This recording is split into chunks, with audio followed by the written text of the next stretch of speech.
મહેસાણા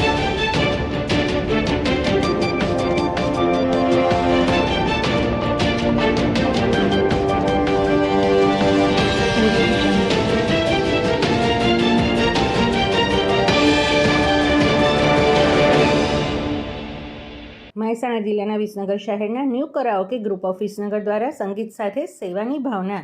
સાથે છેલ્લા દોઢેક વર્ષથી કરાઓકે સંગીત દ્વારા શહેરના ઉભરતા કલાકારોને પોતામાં રહેલી સંગીતની ઉર્મિઓને રજૂઆત કરવા માટેનો એક ઉત્કૃષ્ટ પ્રયાસ કરવામાં આવ્યો હતો,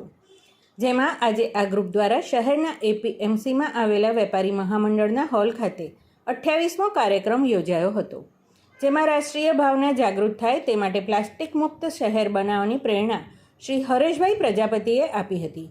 જેમાં ન્યૂ કરાઓકે ગ્રુપ ઓફ વિસનગરના 150 જેટલા સભ્યોએ એક જ અવાજ સાથે વધાવી લીધી હતી.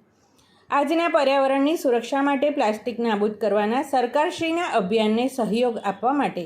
ન્યૂ કરાઓકે ગ્રુપ ઓફ વિસનગરના તમામ સભ્યોએ પ્લાસ્ટિકની થેલીઓનો બહિષ્કાર કરી ફક્ત કાપડ કે શણમાંથી બનાવેલી થેલીનો જ ઉપયોગ કરવો જોઈએ અને તે માટે લોક જાગૃતિનો પ્રયત્ન પણ કરવામાં આવે તેવી રજૂઆત કરી હતી.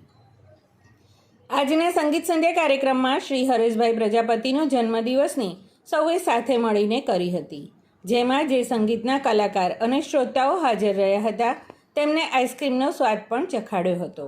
જેમાં વિજેતાઓને ટ્રોફી આપીને પ્રોત્સાહિત કરવામાં આવ્યા હતા, જ્યારે આ ગ્રુપમાં પ્રથમ વખત જ આવેલા નવા સભ્યોને પુસ્તક આપીને આવકાર્યા હતા. સમાચાર અને જાહેરાત માટે સંપર્ક કરો પ્રકાશ સોની 94 294 35 034, અલ્પેશ બારોટ 93 774 26 544. વિસનગર કે ન્યૂઝ.